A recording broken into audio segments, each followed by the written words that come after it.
Assalamualaikum warahmatullahi wabarakatuh. Alhamdulillah, mari sama-sama kita berdoa. Allahumma ftah alaina hikmataka wanshur alaina min khazaini rahmatika ya arhamar rahimin.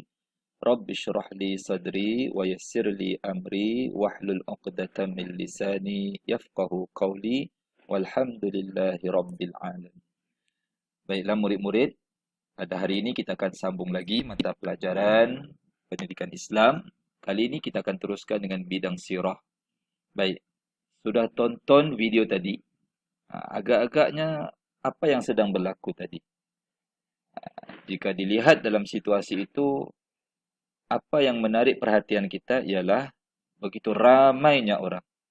Dan ramai orang itu datang ataupun berkumpul bukan kerana ingin menonton konsert hiburan, untuk menonton wayang, tidak. Tetapi jika murid-murid perhatikan, ada satu keranda yang sedang diusung di tengah-tengah himpunan orang yang ramai tadi. Dan kehadiran mereka yang ramai itu adalah untuk mengiringi keranda itu ke tempat persemadian ataupun ke tanah perkuburan. Justru murid-murid fikirkan, agaknya mengapakah begitu ramai orang sanggup berhimpun beramai-ramai untuk mengiringi jenazah yang terdapat di dalam keranda itu. Cuba fikirkan mengapa. Ya, pasti kerana jenazah itu, insan yang telah meninggal dunia itu, ketika dia hidup, dia sangat disayangi oleh orang ramai. Jadi semasa hidupnya, banyak jasa, banyak pengorbanan, banyak curahan ilmu yang telah dia sampaikan kepada orang ramai, menyebabkan orang ramai sayang dan cintakan dia, sehingga kan pada saat dia telah meninggal dunia, ingin dibawa, diusung ke tanah perkuburan, ramai orang sanggup untuk menemaninya. Jadi, apakah kaitan tajuk kita hari ini dengan video itu? Mari sama-sama kita lihat. Tajuk kita hari ini ialah tentang kewafatan Nabi Muhammad sallallahu alaihi wasallam. Baik murid-murid, sebelum ni kita telah belajar tentang pelaksanaan haji ataupun hajjatul wada', haji yang terakhir yang telah dilakukan oleh Rasulullah sallallahu alaihi wasallam. Ustaz telah pesan bahawa kenapa dinamakan terakhir? Kerana itulah merupakan ibadah haji satu-satunya yang Nabi laksanakan, dan itulah yang terakhir kerana tidak lama selepas itu baginda telah wafat. Jadi hari ini kita akan teruskan lagi tentang peristiwa kewafatan Nabi Muhammad sallallahu alaihi wasallam. Baik, dalam sesi pada kali ini diharapkan murid-murid akan dapat menyatakan reaksi ataupun tindak balas oleh sebahagian para sahabat Nabi Muhammad sallallahu alaihi wasallam terhadap berita kewafatan Nabi, orang yang mereka sayang. Apa reaksi mereka? Dan yang kedua, diharapkan juga murid-murid dapat menganalisis dan juga menunjukkan kesan daripada peristiwa kewafatan Nabi Muhammad sallallahu alaihi wasallam. Apa kesannya terhadap umat Islam, terhadap para sahabat dan Islam itu sendiri. Jadi mari sama-sama kita teruskan. Baik, jadi untuk kita lebih mengetahui secara terperinci, suka Ustaz mahu berkongsi tentang apa yang disebut sebagai kronologi secara ringkas. Seperti yang murid-murid sedia maklum, iaitu Rasulullah sallallahu alaihi wasallam pada di hujung-hujung akhir hayatnya, baginda telah ditimpa dengan sakit. Baginda ditimpa dengan sakit ketika itu pada hujung bulan Safar. Pada hujung bulan Safar, iaitu pada tahun yang ke-11 Hijrah. Baik, kemudian sakit baginda itu semakin tenat. Dan baginda ketika itu meminta untuk berada di rumah isterinya, Aisyah radhiyallahu taala anha. Dan pada saat-saat detik akhir itu, baginda telah mengambil peluang berpesan, memberi nasihat kepada sahabat-sahabatnya. Dan yang menariknya, baginda Rasulullah sallallahu alaihi wasallam walaupun dalam keadaan sakit, baginda masih pergi ke masjid untuk solat berjemaah. Masih lagi berusaha untuk solat berjemaah. Dan pada tanggal 12 Rabiul Awal, sama juga tarikh seperti mana baginda lahir dahulu, pada tanggal tersebut Selepas solat fardu subuh, maka Nabi kita Muhammad sallallahu alaihi wasallam telah pun wafat, meninggal dunia. Ketika itu baginda berada di atas pangkuan isterinya Aisyah radhiyallahu taala anha. Dan umur baginda ketika itu ialah 63 tahun. Baik, itu secara ringkas tentang kronologi bagaimana berlakunya peristiwa kewafatan Rasulullah sallallahu alaihi wasallam. Baik, sekarang Ustaz ingin murid-murid dengar dan cuba teliti. Apakah agaknya reaksi para sahabat Nabi Muhammad sallallahu alaihi wasallam terhadap kewafatan baginda? Baik, sudah tentu seperti mana kita lihat dalam video pertama tadi kan, bila orang yang dikasihi, orang yang disayangi itu meninggal dunia, maka sudah tentu kita sebagai orang yang mengasihinya pasti kita akan diselubungi rasa sedih dan pilu. Murid-murid sendiri pun jika ahli keluarga yang kamu sayang meninggal dunia pasti akan rasa sedih, duka cita menerima berita kewafatan itu. Menariknya, sahabat-sahabat Nabi walaupun dalam keadaan bersedih, berduka cita, masih lagi boleh menjaga ketenangan mereka.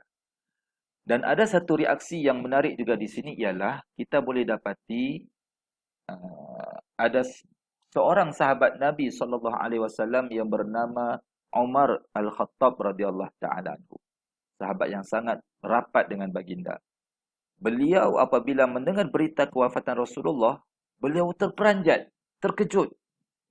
Dan sehinggakan beliau sukar untuk percaya bahawa Nabi Muhammad itu telah pun meninggal dunia. Seolah-olah susah mau percaya. Betapa sayangnya Sayyidina Umar itu kepada Rasulullah sallallahu alaihi wasallam.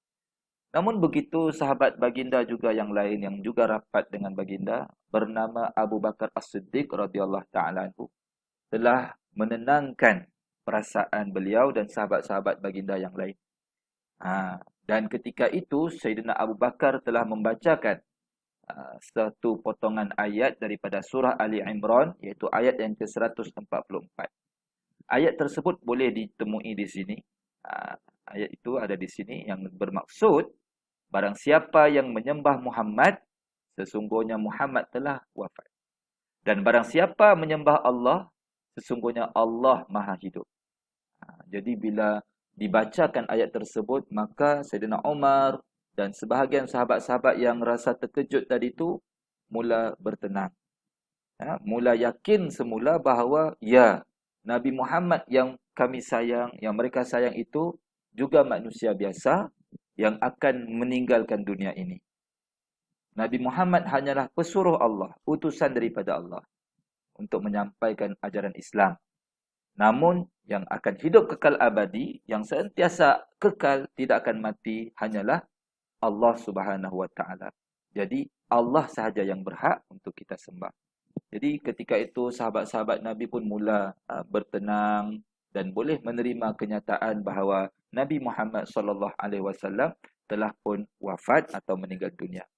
Dan kemudian kemudian jenazah Rasulullah sallallahu alaihi wasallam telah diuruskan dan dimandi dan dikafankan, kemudian disolatkan secara berperingkat oleh orang-orang Islam. Begitu ramai orang Islam, macam kita lihat tadi itu kira ramai sudah kan? Tapi kalau zaman Rasulullah, seluruh sahabat-sahabat Nabi berusaha untuk bersama-sama mendirikan solat jenazah untuk baginda. Yang akhirnya baginda telah dikebumikan atau dimakamkan di tempat baginda wafat tadi, di rumah Aisyah radhiyallahu taala anha. Baik, jadi murid-murid itu adalah penerangan berkaitan dengan reaksi daripada sahabat-sahabat Nabi Muhammad sallallahu alaihi wasallam. Justru kita boleh simpulkan di sini antara reaksinya ialah seluruh kota Madinah diselubungi dengan rasa pilu, sedih. Sebahagian sahabat-sahabat Nabi terperanjat, termasuklah Sayyidina Umar Al-Khattab. Seolah-olah susah untuk menerima kenyataannya bahawa Nabi Muhammad telah meninggal dunia.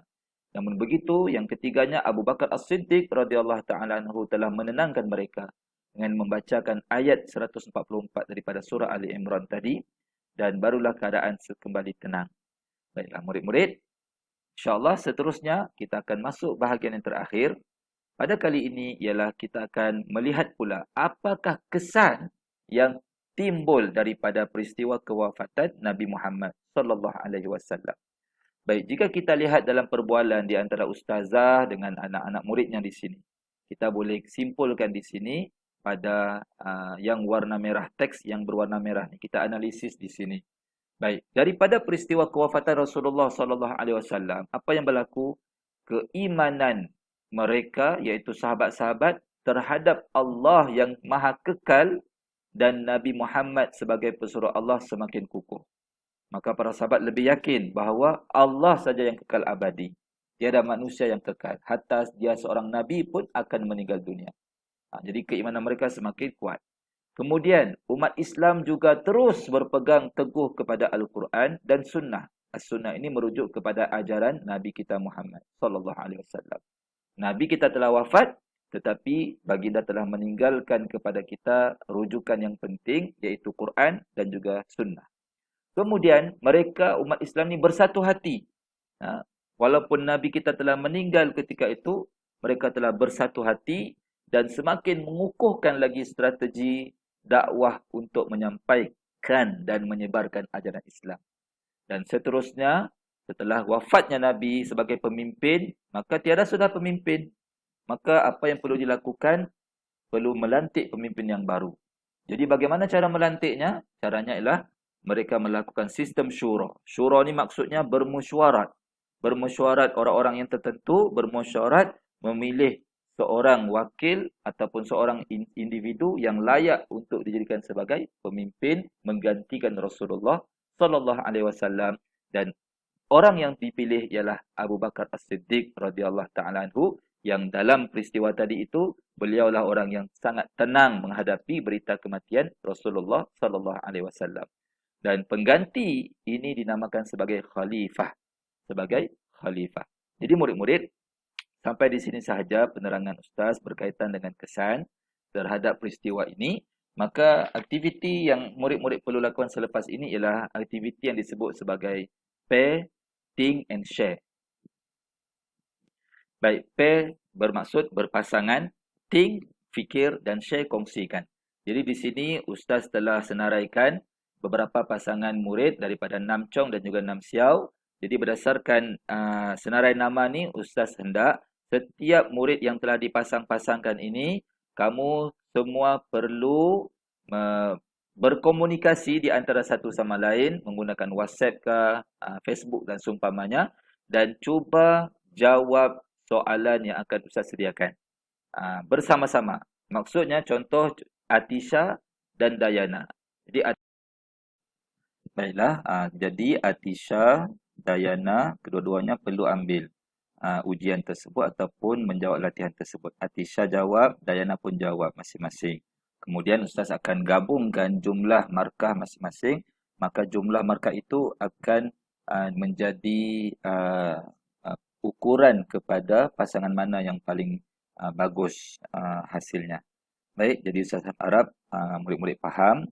Boleh rujuk senarai nama ini di dalam grup WhatsApp. Dan apakah soalannya? Baik, soalannya Ustaz akan tinggalkan link dalam grup WhatsApp dan juga dalam description di YouTube, dan kemudian murid-murid perlu klik link tersebut dan murid-murid akan dibawa kepada Google Form di sini. Ini Google Formnya. Dalam Google Form ni murid-murid akan lihat ada ruangan nama murid. Murid-murid perlu tulis nama seorang saja, okey, masing-masing, ataupun murid-murid juga boleh tulis nama dengan pasangan bersama. Kemudian jawab semua soalan, dan selepas itu di hujung sekali murid-murid perlu submit.